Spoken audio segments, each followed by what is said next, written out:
Marcos, você faz? Vamos. Deixa eu só.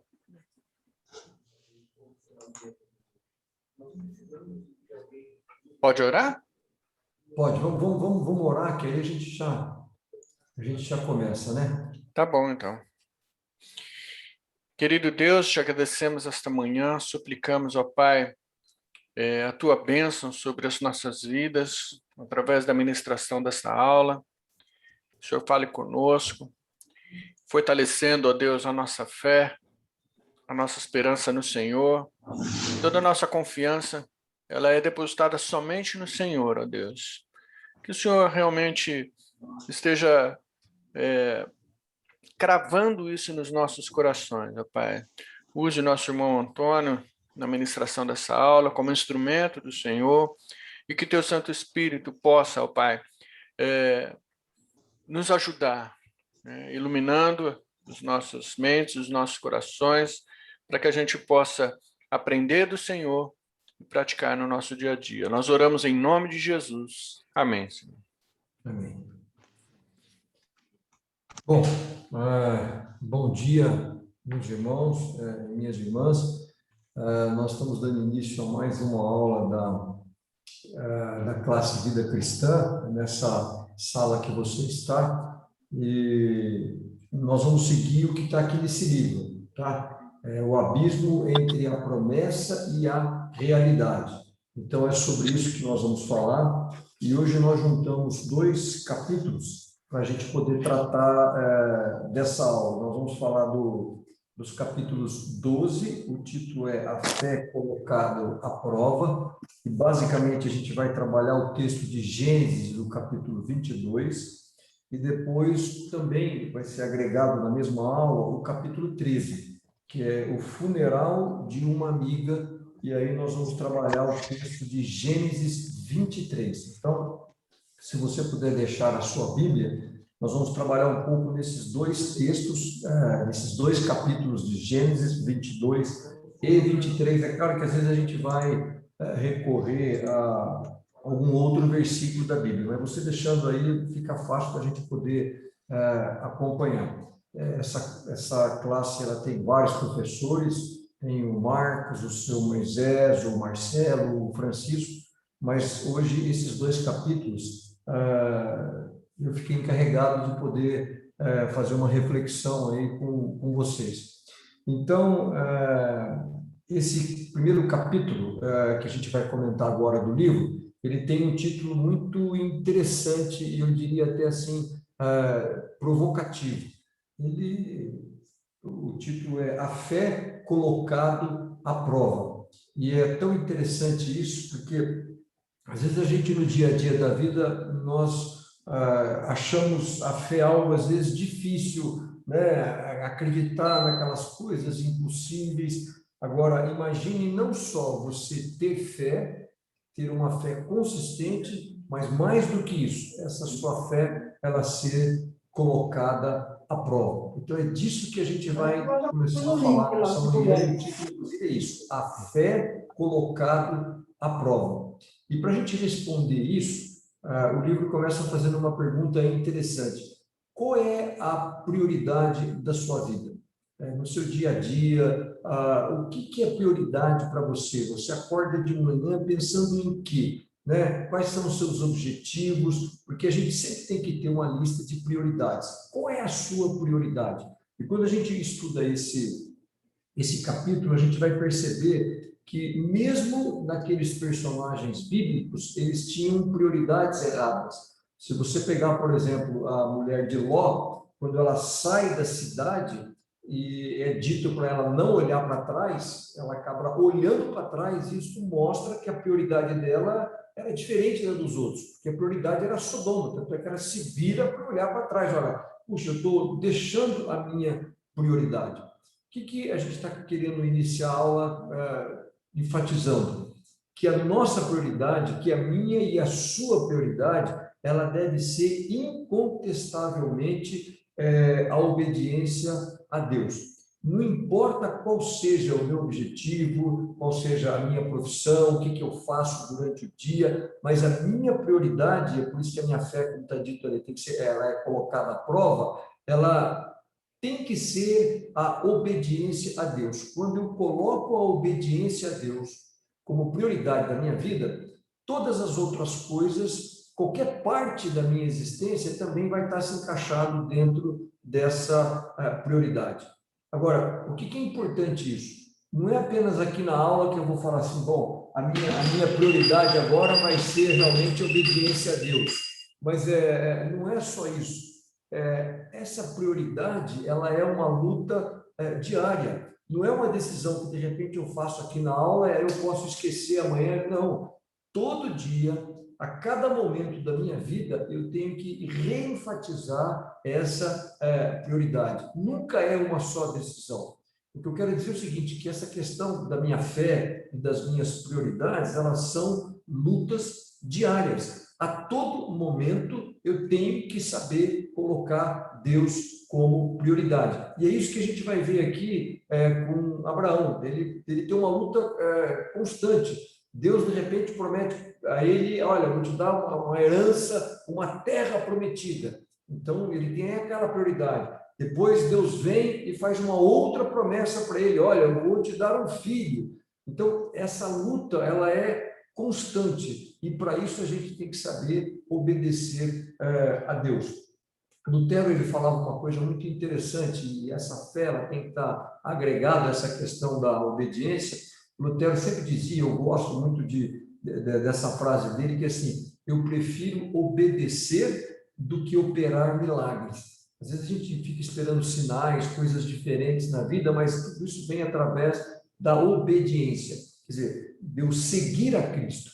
Agostinho, ele falava algo que eu também achava muito bonito, ele falava assim, olha, Senhor, é duro te seguir, mas é impossível te deixar. Então, essa prova da fé ela é uma jornada difícil, diária, né? Eu estou na contramão do mundo, mas o que me alegra é que eu vou estar na direção de Cristo.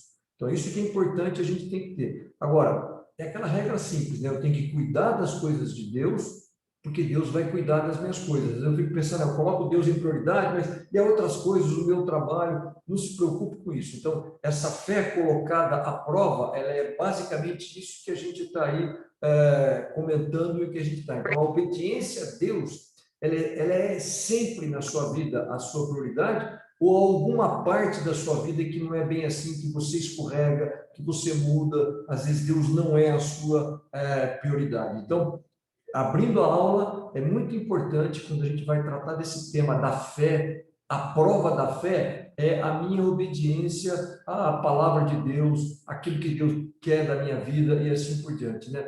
Então, Abraão mostrou muito isso para a gente, que essa é uma luta diária, que nós temos que realmente caminhar nesse sentido. E o que é mais interessante aqui agora de Abraão é como ele aposta tudo testa a prova, a fé dele, e simbolicamente Deus também testa a minha e a sua fé. Primeiro, Abraão é o pai da fé, não preciso aqui repetir a história, né? Mas a maneira como Deus realmente testa Abraão, quando manda ele partir com aquela idade, né? Eu fico imaginando se Deus fizesse esse pedido para mim, para você hoje. A gente tem um umbigo fincado aqui em Rio Preto, familiares, relacionamentos, igrejas, e de repente Deus chega e fala assim, ó, estou te mandando para um lugar estranho, que você não conhece ninguém. E foi assim, né? Pedindo para ele partir. Mas nesse texto específico aqui que a gente vai ler, se você pegar lá, eu queria que você já pudesse deixar aberto lá em Gênesis 22, é muito mais do que isso. Pedir para partir já é um negócio extremamente difícil, mas o que está sendo feito aqui é algo muito pior. Se você pegar lá o capítulo Gênesis 22, né, olha que coisa interessante. O título desse capítulo, e é isso que a gente vai trabalhar bastante, capítulo 22 de Gênesis, diz assim, como subtítulo, Deus prova Abraão. E como é que Deus vai provar aqui Abraão? É um negócio incrível, né? Porque assim, Deus tinha prometido, né, que Abraão fosse uma grande nação, que ele teria uma terra prometida. E essa promessa, né, quando alguém vira para você e fala assim, olha, puxa, você vai ser uma família abençoada, você vai crescer como as areias, como os grãos de areia, como as estrelas do céu. Essa promessa ela vai ter que vir como? Através dos meus filhos e através dos meus netos. Mas aqui, quando Deus prova a Abraão, ele está provando também aquela promessa que ele faz. Por quê? Porque Gênesis 22 é aquele capítulo, é aquele trecho onde Deus prova Abraão para que ele sacrifique o seu próprio filho. Então, imagine, ele não está pedindo agora, olha, eu estou testando a sua fé para ver se você vai acreditar na minha bênção. Aqui não se trata disso, aqui se trata de morte, né? Então, eu tenho certeza que provavelmente queira Deus que nenhum de nós possa ter esse tipo de prova, ser submetido a uma prova tão severa quanto esta que Abraão foi. Então, esse texto eu acho muito interessante. Olha lá, Gênesis 22. Esse texto é um pouquinho antes, talvez tenha sido um dos textos que tenha feito Abraão suportar essa prova do sacrifício do seu filho. Porque um pouquinho antes, lá em Gênesis 21, Deus diz assim para Sara, visitou o Senhor a Sara, como lhe dissera, e o Senhor cumpriu o que lhe havia prometido. Então, assim, essas provas, às vezes, elas são incompreensíveis, acontecem coisas na vida que eu não sei por que elas acontecem, mas o que eu tenho que acreditar? É que nisso, que o meu Deus é um Deus que não mente, que o meu Deus é um Deus que cumpre rigorosamente as suas promessas. Então, é isso. Sara e Abraão, eles já tinham esse testemunho de que o Senhor cumpriu o que lhe havia prometido. Então, isso é muito interessante. E para complementar isso, eu peguei um estudo que eu achei muito interessante, eu quero compartilhar com vocês. Um pouco antes da pandemia, o jornal A Folha de São Paulo ele fez uma pesquisa junto com a Oxfam, que é uma entidade britânica, e eles perguntaram, a pergunta era mais ou menos o seguinte, o que é importante para você mudar de vida? Quer dizer, aquele sonho que as pessoas têm de melhorar de vida, que realizar os seus objetivos. Então, a pergunta é, o que era importante? O que eu achei interessante é o seguinte, que 28% declararam que para mudar de vida, o que era mais importante era a fé religiosa. Só para vocês terem uma ideia, em segundo lugar foi estudar, que foi 21%. Mas a fé, para a maioria dos brasileiros, é a coisa mais importante para a gente mudar de vida. Depois vem estudar, depois vem ter acesso a atendimento de saúde, crescer no trabalho, ganhar mais dinheiro, ter uma boa aposentadoria, apoio financeiro da família, cultura, lazer, tudo isso vem depois. Mas o próprio brasileiro entende isso que Abraão acabou passando aqui. Quer dizer, eu guardo a fé porque a fé vai me guardar, porque a fé, através do Senhor Jesus, ela vai me salvar. Então, esse entendimento é muito importante para a gente começar a aula. Quer dizer, a fé em si não é que ela vai me tornar as coisas mais fáceis. Ah, eu sou um cara de fé, a vida minha é mais fácil. Não. A fé vai te tornar, assim, aquelas coisas podem ser possíveis, mas não vão ser fáceis. E tanto é que a prova de Abraão é exatamente isso, sabe? E a gente, às vezes, confunde fé com resultado. Ter saúde, ter riqueza, ter prosperidade não é sinal de ter fé. Da mesma maneira, a doença, a dificuldade financeira também não é sinal de que você não tem fé. Então, eu não posso realmente confundir essas coisas. E aqui no caso, quando Abraão ele aposta nessa promessa, eu queria que você entendesse o seguinte, que esse teste aqui é um teste extremamente difícil, porque é com o filho de Abraão, envolvia a pessoa que ele mais amava, porque ele não tinha filho, ele queria ter um filho, e de repente aquela única pessoa que ele tem como filho, como descendente, é que Deus coloca à prova. Então, às vezes, Deus vem e para nos provar, ele pega aquela coisa que a gente mais se apega. E pior no Abraão, como eu já disse, é porque ia quebrar a promessa, porque, puxa, se o filho dele morresse, Isaac, não ia ter descendência. Como é que ele ia ter terra prometida, ia ser uma grande nação? Então, às vezes, a cabeça da gente dá um nó, mas aqui ele explica muito sobre isso. E é interessante que eu peguei uma frase do Simon, que eu queria aqui colocar para vocês também, que diz assim, olha só o que é ter fé. Amanhã, ao amanhecer, Deus estará comigo.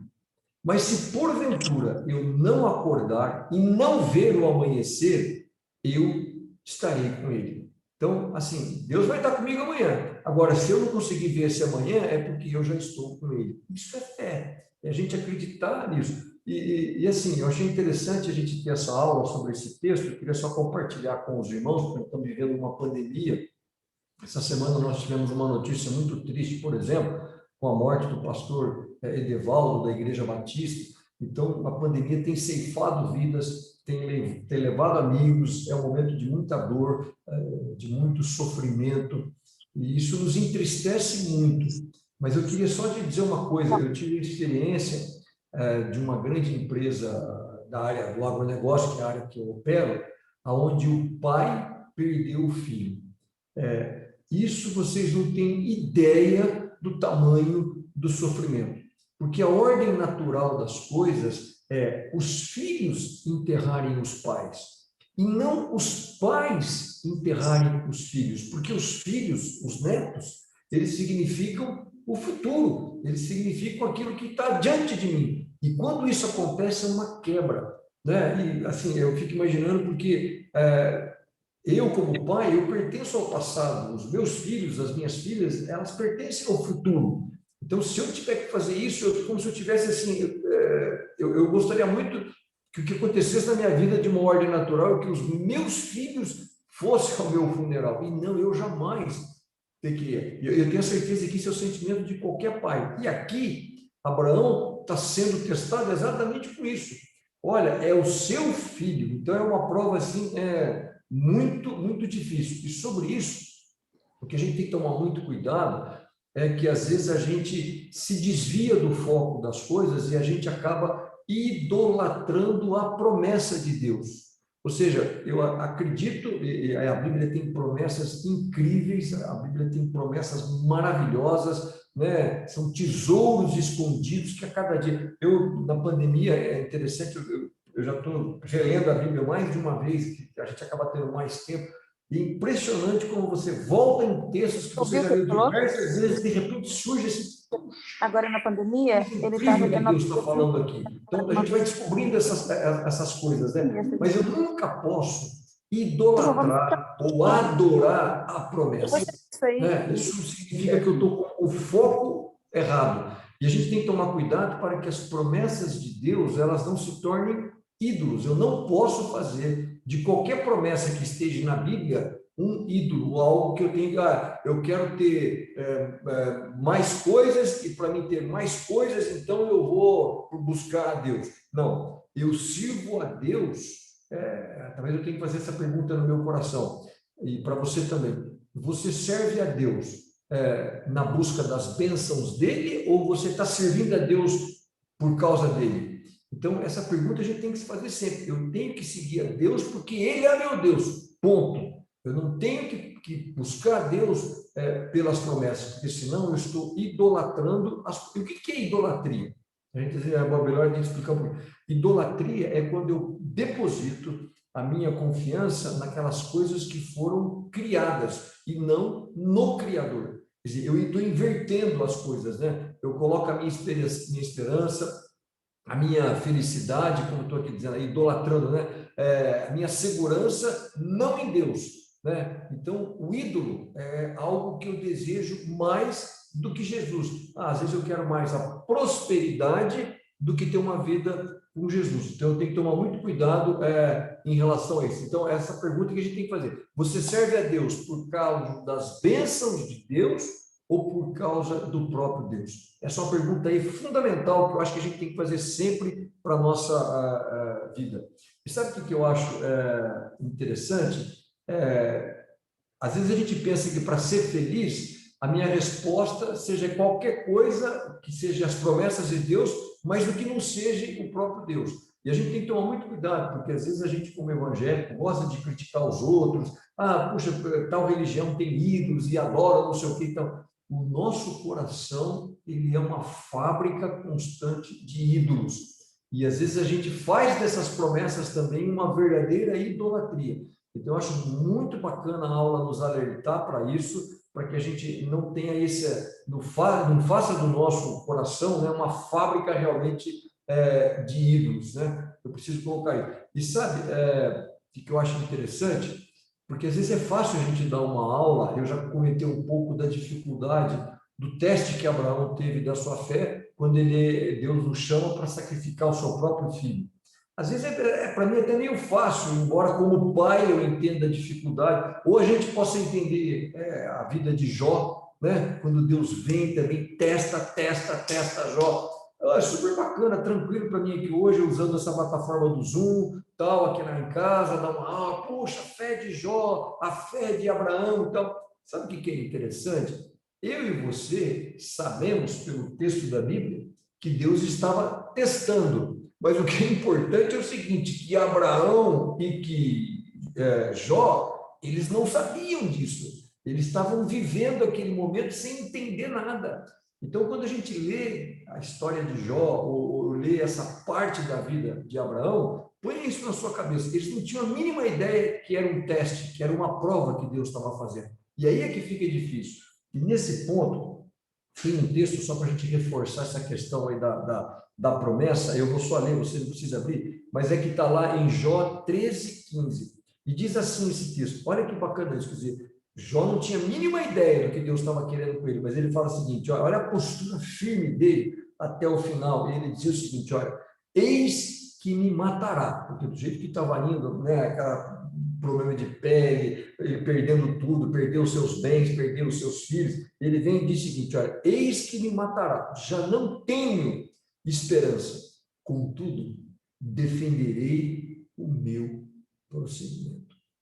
Quer dizer, que coisa incrível, né? Eu e você sabemos pelo texto que Deus estava testando, mas ele não tinha a mínima ideia. E apesar disso tudo, daquelas perdas desastrosas, aquele sofrimento incrível, ele vem e diz assim, mas eu defenderei aquilo que eu creio, aquilo que eu estou fazendo, eu não tenho nada em relação ao meu Deus, essas coisas. Então, isso é algo assim difícil, né? E eu pergunto, imagine se Deus não precisa tirar tudo, né? Deus às vezes não precisa tirar o meu filho, nada disso. Deus às vezes tira poucas coisas da gente, a gente começa a questionar Deus, né? Será que se Deus tirasse qualquer pequena coisa da sua vida, você continuaria servindo a Ele?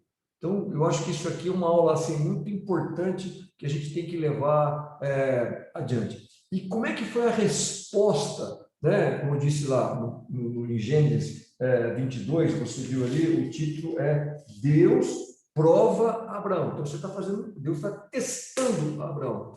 E qual foi a resposta de Abraão a esse teste? Como é que ele respondeu a essa prova tão dura? Então, eu acho interessante, sabe, que apesar desse teste, esse texto para mim aqui, ele é maravilhoso. Olha que coisa interessante. Deus dá um teste, talvez o teste mais difícil da vida de Abraão. E sabe como que ele faz isso? Ele não titubeia, ele não para, ele não pensa, ele não fica chorando, ele não se tranca no quarto, ele não fica se lamuriando. Levantou-se, pois, Abraão de madrugada. Olha, Deus é o meu Deus, eu acredito, e olha, eu começo o dia de madrugada e tendo preparado o seu jumento, tomou consigo seus 2 servos e a Isaque, né, ao seu filho, rachou lenha para o holocausto e foi para o lugar que Deus havia indicado. Que coisa incrível isso, assim, né? Ele não titubeou, não, ele ficou pensando, e como é que eu vou fazer? Será que é isso mesmo? O que Deus quer com isso?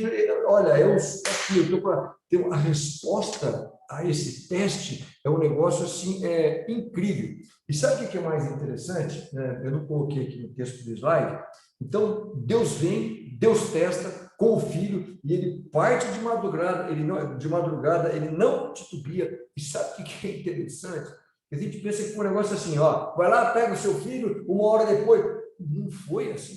Olha como que está lá, Gênesis 22, se você for um pouquinho adiante, aqui está o versículo 1 do slide. Olha o que diz o versículo 4, diz assim, ao terceiro dia, erguendo Abraão os olhos, viu o lugar de longe. Ou seja, ele acordou de madrugada naquele primeiro dia, saiu caminhando. Imagine que se não passava na cabeça dele, pensando, mas o meu filho, passou o primeiro dia, passou o segundo dia, e aí o versículo 4, ao terceiro dia, diz, olha que agonia, que tempo em que Deus fica testando Abraão, né? Ele ficou todo aquele tempo e ali ele vai ali, quer dizer, eu acho que Deus chama Abraão assim realmente no limite da obediência, né? Aquela questão assim, então no terceiro dia que ele vai ver o lugar aonde o sacrifício ia acontecer. E em nenhum daqueles momentos ele titubeou. Então o Spurgeon, aquele grande pregador, ele falava algo, acho que cabe muito aqui nessa aula, né? Que o crer e o obedecer, eles andam lado a lado. Quando eu efetivamente creio no Senhor, no meu Jesus, a obediência, ela está junto, é assim. E não é nada cego, é porque o meu coração sabe do amparo, da grandeza, da magnidade desse Deus. Nós temos que tomar muito cuidado, porque eu e você, nós somos muito mais filhos da desobediência do que servos realmente obedientes. Eu separei só um texto aqui que eu quero também colocar para você.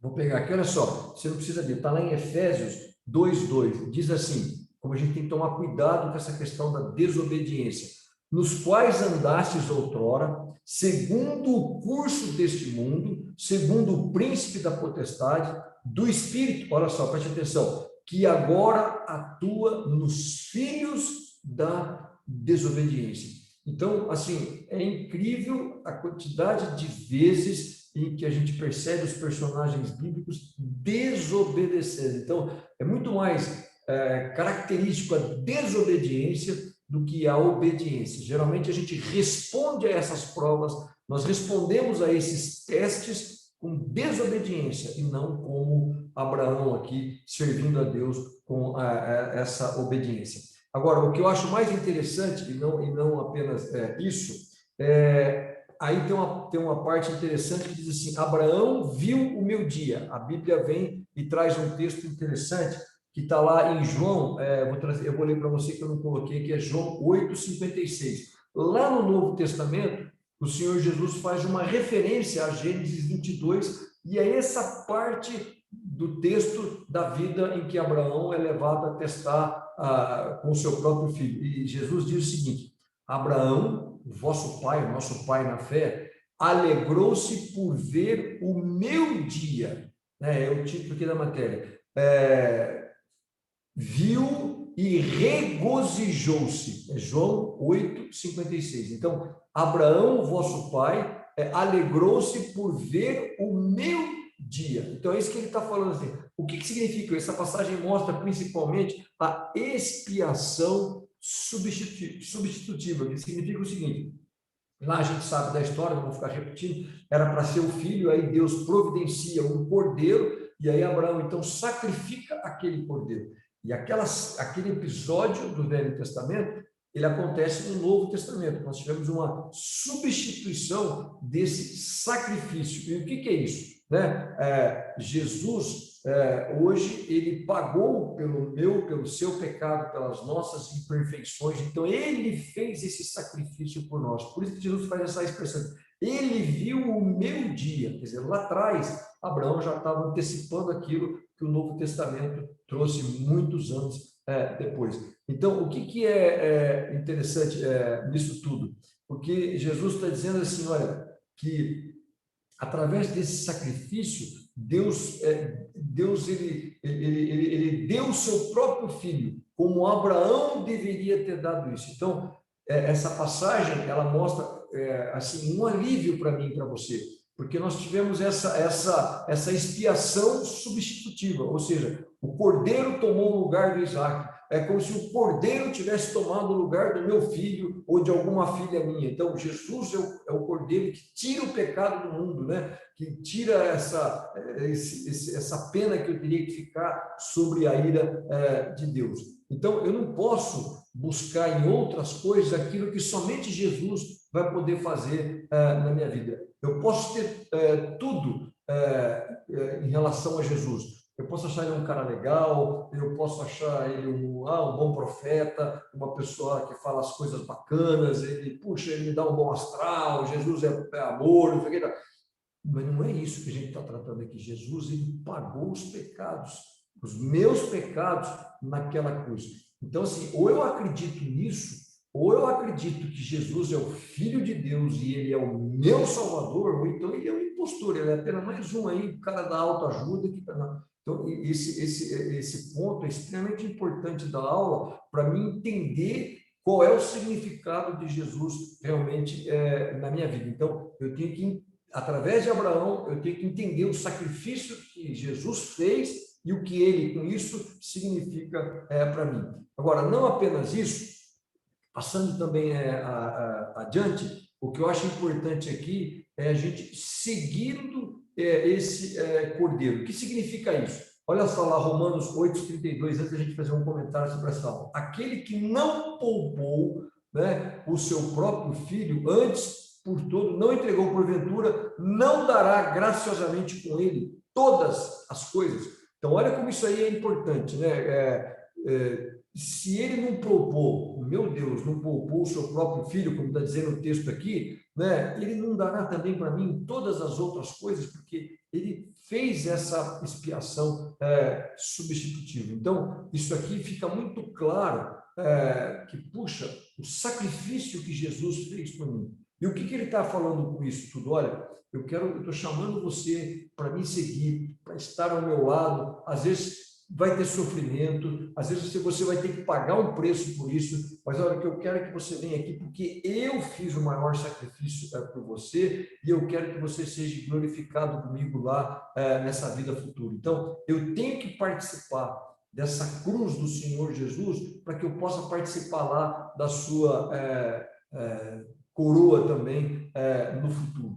E assim, isso mostra que Deus, e somente Deus, Jesus e somente Jesus, eles são suficientes para mim, para você, não importa quais sejam as dificuldades. Então, eu tenho que seguir ele para me entender isso. Agora, sabe o que é interessante? Muitas vezes, né, Deus ainda não pediu algum tipo de sacrifício realmente para a gente.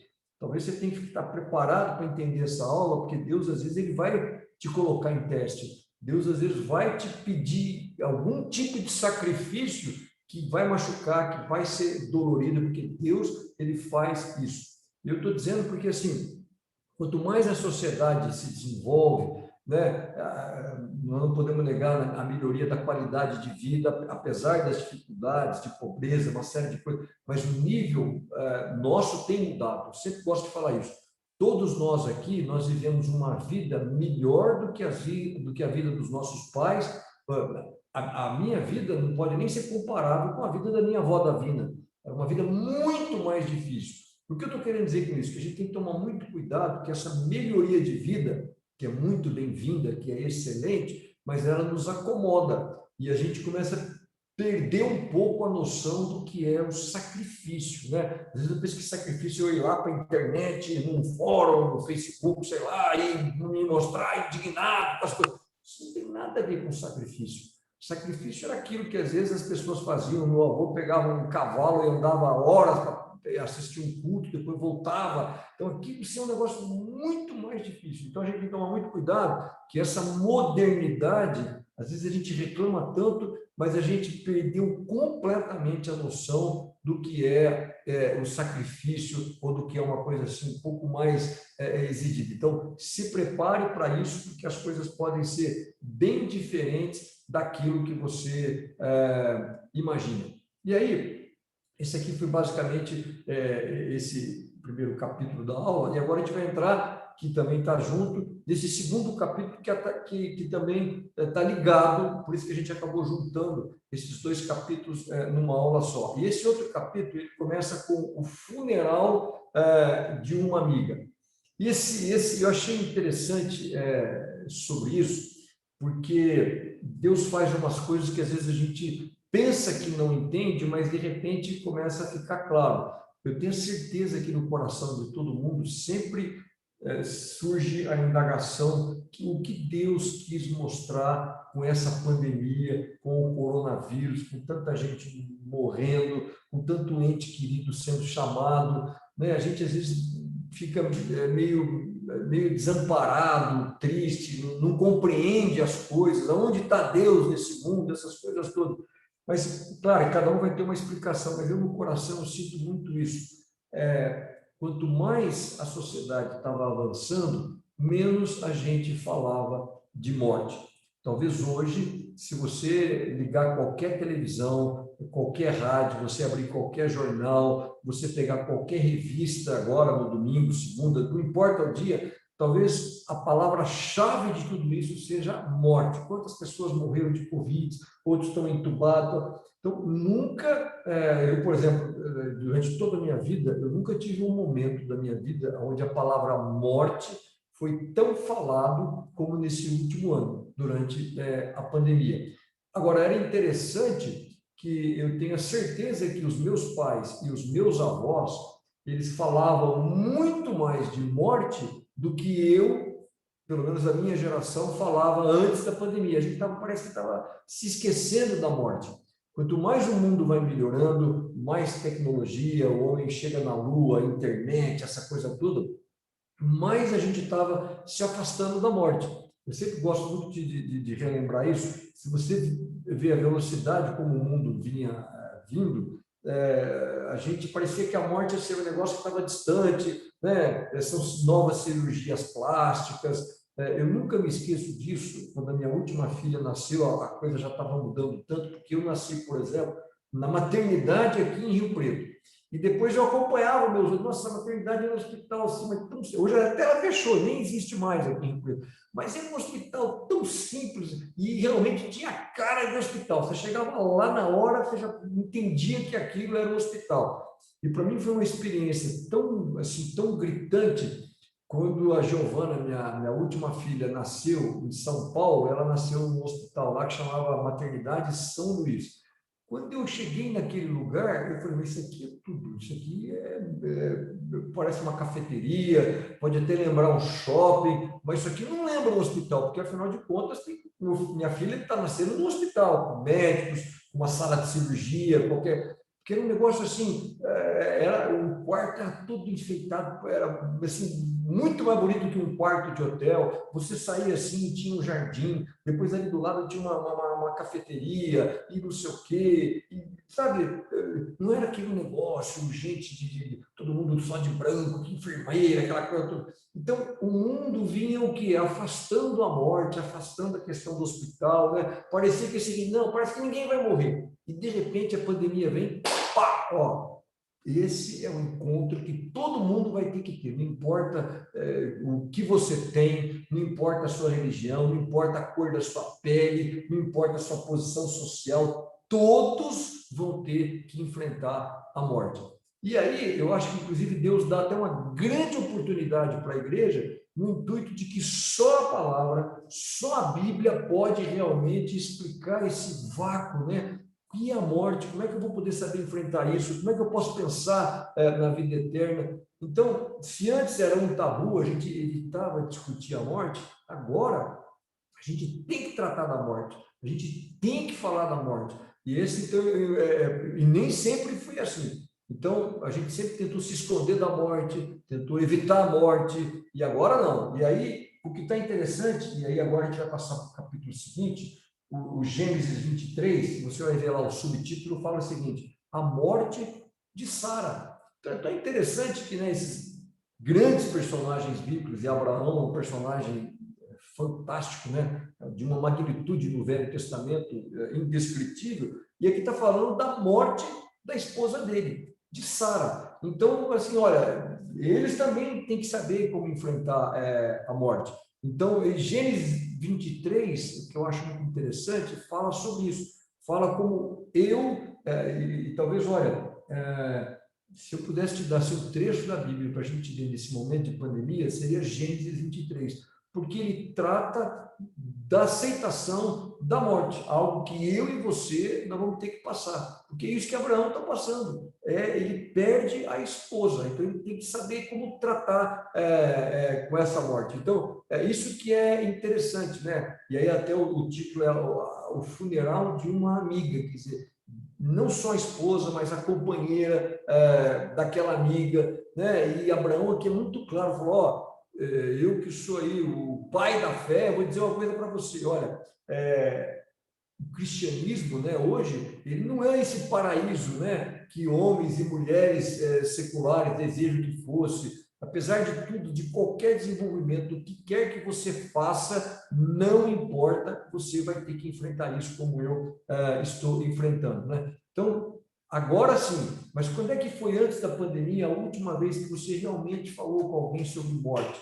E essa é uma oportunidade da gente poder levar a palavra da salvação e mostrar para essas pessoas que existe algo muito melhor depois da morte daquilo que a gente tem hoje aqui nesse mundo. E é esse trecho que eu acho tão bacana, bacana no sentido de lição. A gente tem que entender, porque você imagina, Abraão passou por todas aquelas provas, passou por aquele teste em relação ao seu filho, e depois, tempos depois, ele acaba também tendo que enfrentar essa questão aí da morte da sua esposa. Então, esse título significa A Morte de Sara, que é o capítulo 23.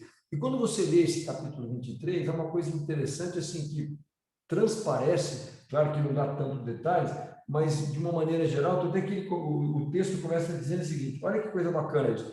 Tendo Sara vivido 127 anos. Então, Sara viveu 127 anos, muito mais do que a maioria das mulheres nos dias de hoje. Morreu em Kiriat Arba, que é Hebron, na terra de Canaã.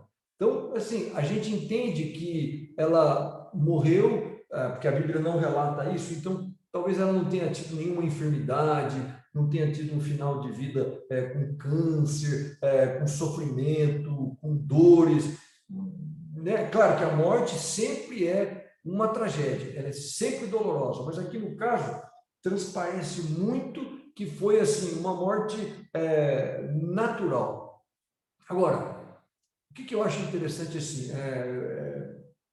muitas pessoas imaginam porque os verdadeiros crentes, os verdadeiros cristãos, são pessoas que sabem superar a morte facilmente, né? Ou alguém poderia ter aí, às vezes, a incompreensão de dizer: olha, o verdadeiro crente, ele não chora, porque ele sabe que vai para uma vida melhor. Então, isso não é assim. Esse tipo de concepção do mundo não é assim. E eu quero te mostrar uma coisa que é muito interessante e que, para mim, é uma grande lição para a gente passar por esses dias de pandemia, quando a gente está perdendo vários entes, amigos, né? Porque, assim, olha que coisa interessante. Conta um pouquinho aqui a partir do versículo 2, que ela morreu e tal, mas olha o que vem a seguinte: veio Abraão lamentar Sara e chorar por ela. Olha que coisa, olha que lição que Abraão dá para mim e para você aqui, porque eu estou falando aqui, eu não estou falando de qualquer pessoa da Bíblia, não. Eu estou falando de Abraão, como eu disse, uma das mais importantes personagens do Velho Testamento. Abraão, aquele que foi testado, Abraão, aquele que foi o pai da fé, que deixou a região natural de Ur e foi embora, foi para a terra prometida, que se dispôs a sacrificar o seu filho. Então, ninguém tinha essa intimidade com Deus como tinha Abraão. Abraão acreditava em Deus, ele sabia das coisas, mas o que acontece? A morte, ela sempre é uma tragédia. Até que vinha assim: Abraão veio lamentar Sara e chorar por ela. Então, que coisa interessante isso, né? Saber que aqueles personagens que às vezes a gente tem em alta conta, puxa, Abraão veio o quê? Chorou, pranteou pela sua esposa. Então, assim, não tenha vergonha de derramar uma lágrima, de se entristecer, sabe, enfim, da gente baixar o semblante, porque assim, eu como cristão, embora eu acredite na ressurreição, embora eu sei que é aquele que parte para algo melhor, eu não posso e não devo ser impenetrável a esse sofrimento da morte. Não existe essa coisa que os verdadeiros cristãos não choram. Eles choram, eles pranteiam, eles sentem a dor de uma morte. E é isso que a gente está assistindo aqui, está vendo aqui, né? Então, Abraão, ele chorou, ele pranteou, embora ele tivesse toda essa crença, ele realmente ele soube prantear isso. E sabe o que eu acho interessante? Até mesmo Jesus, ele se entristecia com a morte. Eu vou pegar um texto aqui para você. Deixa eu pegar aqui um papelzinho só para me marcar isso aqui, não perder, mas eu vou lá em João. Olha que o texto também sobre Jesus é João 11:33. Olha o que está se falando aqui em João 11:33, que coisa interessante. É aquele episódio, né, que Jesus vai tratar da ressurreição de Lázaro. E no versículo 36, quando Jesus chega, né, ela procura Jesus, ela se lança aos pés de Jesus e, olha, vem aqui, puxa, Senhor, se eu tivesse chegado antes, Lázaro não teria morrido. Aí Jesus, vendo-a chorar. Chorar por quê? Porque ela tinha perdido o seu irmão Lázaro. E bem assim, os judeus que a acompanhavam, olha o que aconteceu com Jesus, quando ele viu aquele sentimento de uma irmã pranteando, né, lamentando a morte do seu irmão. Olha o que acontece com Jesus. Agitou-se no espírito e comoveu-se. Poucas vezes na Bíblia a gente ouve ou a gente lê esse sentimento no coração de Jesus. Ele comoveu-se, né? Então a morte, nós não temos que envergonhar. Eu como cristão não. Até Jesus, e mais do que isso, que é o que a gente sempre brinca, que é o versículo mais curto da Bíblia, que logo depois do 33, né? Jesus lembra sobre aquele episódio de Lázaro, versículo 35. Jesus chorou.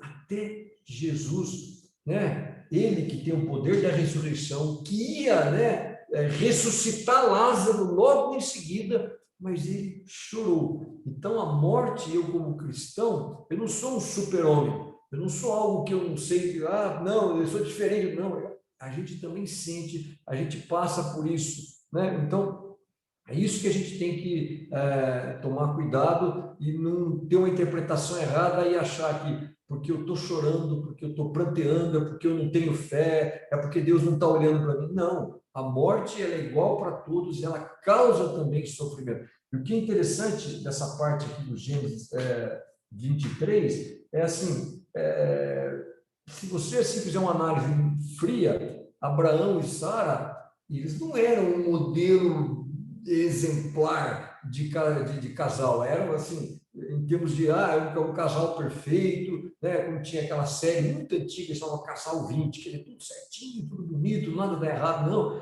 Eles passaram por imensos problemas, por grandes dificuldades. Eu até separei um texto aqui que eu achei interessante. Olha só, quer dizer, olha como é que era o relacionamento entre Abraão e Sara. Gênesis 21, de 10 a 11. Né? Disse Abraão: rejeita essa escrava, né, falando sobre Agar, e seu filho, porque o filho dessa escrava não será herdeiro com Isaque, o meu filho.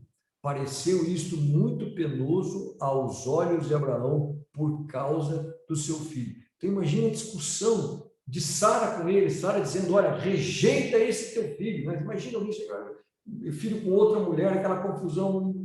Imagina esse tipo. A Bíblia dá só esse versículo, mas a gente pode imaginar talvez a discussão que Abraão não tenha tido com Sara. E da mesma maneira como Sara fez coisas erradas com Abraão, Abraão também fez muitas coisas erradas com Sara. Você fica imaginando quando Abraão estava viajando, e mais de uma vez, Abraão, ele diz o seguinte: olha, você fala que você é minha irmã, que você não é minha esposa. Eu fico pensando no sentimento que poderia passar no coração de uma esposa, quando de repente estivesse viajando com ela e fala: olha, não fala que você é minha esposa, não. Como se eu estivesse renegando, como se eu estivesse muito mais preocupado comigo com o que a própria vida da minha esposa. Eu quero salvar o meu, mas você aí, você. Então, eram casais que tinham assim coisas também que a gente pode ter no casamento de hoje ou como família, mas no entanto, né, eles tinham esse relacionamento e apesar de tudo isso, Abraão pranteia, ele chora, ele lamenta, né? Então, independente do que acontece, o casamento é algo muito mais forte, esse cimento ele realmente prevalece. Então, eu tenho que entender isso, essa questão da morte. Eu acho que o mais importante aqui sobre esse texto é essa morte de Sara tem que servir como uma grande lição para os dias de hoje. Eu separei um texto só interessante, e eu sei que aqueles que partem, aqueles que morrem, eles não morrem, eles estão apenas partindo antes de nós, aquela coisa, mas eu tenho que entender que esse sofrimento, que essa tristeza, como a gente vê aqui, é algo normal. Mas eu peguei lá em Provérbios, o capítulo 30, o versículo 7 e 9, diz assim, olha que bonito. Isso aqui é um pedido de Agur, antes dele morrer, ele faz 2 pedidos, olha que coisa interessante, né? Já que ele está falando da morte. Peço-te 2 coisas, né? Não me negues, antes que eu morra, afasta de mim a falsidade e a mentira. Não me des nem a pobreza e nem a riqueza. Dá-me o pão que me for necessário, para não suceder que, estando eu farto, te negue e diga, quem é o Senhor? Ou que, empobrecido, venha furtar e profane o nome de Deus. Então, olha, Deus, olha, eu quero te pedir isso. Me dê honestidade e me dê simplicidade. Nem me dê demais para um dia achar que foi o meu braço que conseguiu aquela riqueza, e nem também me dê de menos, que eu passe fome e possa te amaldiçoar ou possa te profanar. Então, olha que pedido. Então, uma vida assim, uma vida de testemunho, uma vida que realmente possa ser levado adiante. Agora, não só isso, a gente tem que entender, eu já comentei sobre isso, que nós somos estrangeiros. Eu acho que isso é o mais importante da aula, para a gente saber enfrentar a vida, é que eu e você, nós somos estrangeiros. E é tão interessante que depois que Sara faleceu, olha o que Abraão acabou dizendo aí, como é muito interessante, ele diz aí no versículo 4, olha só, Gênesis 23, o capítulo 4, que é o que a gente está colocando aí. Olha como é que ele vem e diz o seguinte, lá para os hititas, né? Ele diz assim, olha, sou estrangeiro, isso é Gênesis 23, 4, tá? Sou estrangeiro e morador entre vós. Dai-me a posse da sepultura convosco para que eu sepulte a minha morte. Mas isso aqui é muito interessante, que ele está colocando isso. Eu sou um estrangeiro, né? É por isso que às vezes a gente não consegue entender alguns episódios até da vida secular que mostraram muito sobre isso, sobre essa questão de que nós somos peregrinos. É aquela passagem que a gente tem lá em Hebreus. A gente vai, por exemplo, estudar a história dos Estados Unidos, que são chamados os peregrinos, os puritanos. Por quê? Porque eles tinham essa plena consciência. E eu acho que a plenitude da vida cristã é entender isso, que eu e você, nós somos estrangeiros nesse mundo. Nós somos peregrinos, nós somos viajantes. A minha vida, a minha pátria, ela não está aqui. Ela vai estar lá adiante com o Senhor Jesus. É muito importante eu, como cristão, eu ter essa consciência clara do que é a minha vida. Eu não me apego nas coisas daquilo. Claro, eu tenho a família, eu sou um provedor, eu tenho que trazer as coisas à mesa, eu tenho que trazer comida, bem-estar, teto, tudo isso. Mas eu não me apego a essas coisas, porque eu sou um estrangeiro. E olha Abraão colocando muito, eu sou um estrangeiro. Né? Talvez cada um de nós possa sempre dizer esse tipo de coisa. Eu sou, quer dizer, ter esse perfeito entendimento. Olha, a vida, ela é passageira. E ela é passageira. Se você pensar bem, a única coisa que eu e você nós temos aqui nesse mundo é esse minuto agora em que eu estou falando aqui com você. Aquele minuto, quando a gente abriu a aula lá às 10h30, aquele tempo já foi. Eu não consigo manusear ele, não consigo voltar para trás. E assim, o almoço que eu vou ter aqui na frente, eu não sei o que vai ser lá adiante. Se você me perguntar alguma coisa, o que vai ser, eu não sei, porque esse tempo também não pertence a mim. Então, eu sou realmente um estrangeiro e que pouca coisa eu tenho. A única coisa que eu tenho é esse minuto agora, em que eu estou falando com você. Então, que a gente possa ter esse pleno entendimento, né? E a gente deveria ter, isso deveria servir até de um certo sentimento, porque assim, por mais que você tenha, saiba que você não é dono praticamente de nada, porque você imagina, eu não consigo ser dono do que quando eu abrir a aula e eu não sou dono do quando vai terminar a aula. Então, a maneira como eu lido com a vida e com o tempo que significa do que é vida, ela é muito importante, né? Aquele velho ditado que fala assim que na vida a gente tem 2 grandes direções, o relógio e a bússola. A bússola que é a direção, para onde eu estou indo. Minha bússola é o Senhor Jesus. E o relógio é o tempo. Como é que eu gasto esse tempo? Que não é meu. Então, é muito importante você saber isso. Qual é o seu relógio e qual é a bússola da sua vida? Com isso, você vai entender o que é isso. E uma coisa interessante aqui, eu já estou quase chegando no final, é quando ele vem e fala comprando as primícias da herança, porque a pergunta que você tem que fazer, por que um nômade, por que se ele era um estrangeiro, por que ele não tinha um lugar, ele quer comprar um pedaço de terra para enterrar os seus mortos? Abraão comprou aquela terra na fé de que um dia toda a terra prometida seria sua. E aí ele compra esse trecho, como está dizendo aí, que foi o trecho de Macpela, né? Porque assim, eles queriam até emprestar lá o local, porque, olha, pode enterrar Sara aqui, ele paga até um preço abusivo, extorsivo, mas ele faz questão de comprar, porque Deus tinha prometido para ele uma terra prometida, que seria ali. Então ele falou, eu quero realmente ter um pedaço de terra só meu, para que eu possa enterrar minha esposa, e depois você vai ver que até José ele quer que saia do Egito e leve o seu corpo também para ser enterrado lá. Então este foi o local, foi a primeira parte da herança daquela terra prometida. Então, eu também tenho que agir de uma certa maneira assim, sabe? Primeiro Pedro, eu separei um texto aqui quando a gente fala sobre essa questão aí dessa herança. Olha que Pedro fala, né? Dessas coisas que eu tenho que tomar, que a vida com Cristo tem muito mais. Lá em 1 Pedro, no capítulo 3, o versículo 9, diz assim, eu vou ler aqui para você, tá? Ó, não pagando mal por mal ou injúria por injúria, antes, pelo contrário, bem dizendo, pois para isto mesmo fostes chamados, preste atenção, a fim de receberdes bênção por herança. Então, assim, esse tipo de vida que vai me dar essa herança, que vai, né, eu vou ter essas bênçãos como herança. E às vezes é engraçado que na vida, a gente se perde com as coisas aqui do dia a dia e a gente se esquece dessas bênçãos que eu tenho, dessas promessas que Deus traz para mim e para a sua vida.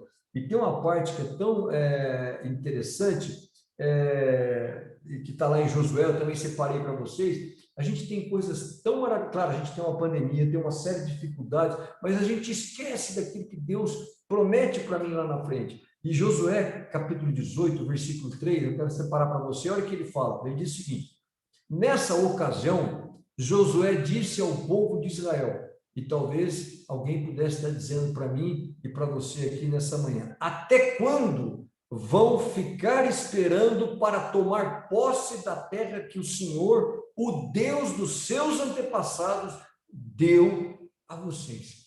Até quando? Eu vou ficar me perdendo nas coisas do mundo, em lutas pequenas, miúdas, insignificantes, e não vou tomar posse daquilo que Deus tem preparado para mim lá nesse futuro. Então, talvez esse alerta aqui de Josué, ele seja tão importante para a gente. Então, até quando? Vamos tomar posse dessas bênçãos, vamos tomar posse. Eu sei das dificuldades, eu como cristão vou saber aceitar a morte, mas vamos tomar posse disso. E o final é isso, né? Entrando nesse descanso. Apesar dessas tribulações todas, o que ele faz era apropriado que aquele lugar ali fosse um lugar de descanso e não um pedaço de terra emprestado, né? Não, isso aqui realmente é meu, né? Então, assim, olha, é por isso que se você pegar lá todo aquele texto, o Abraão compra aquele pedaço, aí ele enterra a Sara lá, depois ele também é enterrado lá. Então, é uma história muito bonita, como Abraão ele acredita naquela promessa e eles até querem comprar aquilo, né, esperando que aquela promessa, que aquela terra quando viesse, Sara também já tivesse ali. Quer dizer, então ele tem a certeza que aquilo ia acontecer. É esse tipo de sentimento claro, transparente, que eu tenho que ter na minha vida. Eu tenho a certeza que essas coisas vão acontecer. Eu tenho a certeza da minha vida eterna com Cristo. Então, por isso que eu quero estar preparado para que isso realmente possa acontecer. Então, muito interessante.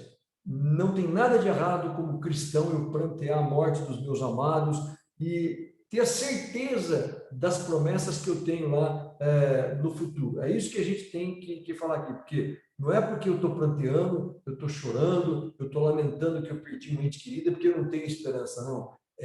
A morte, ela afetou Abraão, afetou até o Senhor Jesus, então ela vai afetar também a mim. Agora, o que é mais importante?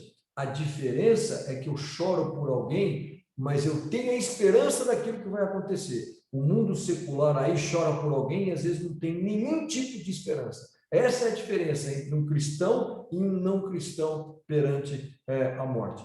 E aí o livro faz uma pergunta fundamental, né? Você está preparado para morrer bem. É interessante isso, né? Talvez eu até hoje não consegui encontrar nenhum título de livro como morrer bem. Eu acho, vou nos aeroportos, nas livrarias que eu visito, milhares de livros, como viver bem, como alcançar o sucesso, mas ninguém, somente a Bíblia me ensina como enfrentar essa morte. Gênesis 22 e 23, olha, vale a pena às vezes agora a gente relembrar, reler isso, né? Porque é como Jó, quando a gente usou aquele texto lá, tem um determinado momento lá em Jó 17:15 que ele diz assim: onde está, pois, a minha esperança? Para mim saber morrer bem, eu tenho que saber, como Jó pergunta aqui, onde está a minha esperança? E nessa manhã, para encerrar a aula, eu queria perguntar para você, onde está a tua esperança?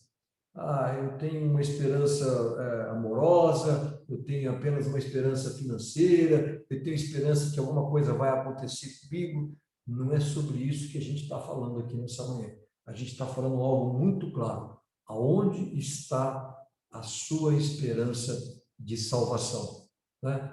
E com isso, se você tiver a certeza dessa esperança, da esperança no Senhor Jesus, a esperança da correta vida eterna, da salvação, aí eu vou dizer para você aqui de uma maneira muito segura. Então você está preparado para morrer bem. É isso que eu desejo a cada um de vocês. Amém? Essa era a nossa aula de hoje. Eu não sei se alguém tem algum comentário, alguma coisa. Deixa eu aqui parar de compartilhar minha tela para me tirar aqui. Deixa eu ver aqui. Ainda está aparecendo a minha tela, né, Marcos? Mas eu não sei se alguém tem alguma pergunta, alguma coisa. Sintam-se à vontade.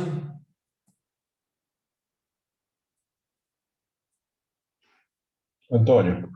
Sim. Marcelo. É só para relembrar o pessoal aí que semana que vem vai ser a última aula desse ciclo de estudos, né? Nós vamos encerrar o estudo do livro e eu ainda não sei, eu não fui informado pela direção da escola dominical qual seria a nova opção de curso, né? Então, talvez semana que vem eu traga essa informação para os alunos, né? Para nós professores e para os alunos, como é que vai ficar a continuidade da classe. Se a gente vai ter que aderir a alguma outra classe, né, em curso, nos estudos deles, ou se a gente já tem algum material para a gente começar a prosseguir por aqui mesmo, né? A gente faz muito tempo que a gente tem trabalhado junto aqui nessa classe, né? E talvez a escola dominical já tenha preparado alguma coisa, mas eu ainda não fui informado, eu não sei se o Marcos sabe de alguma coisa.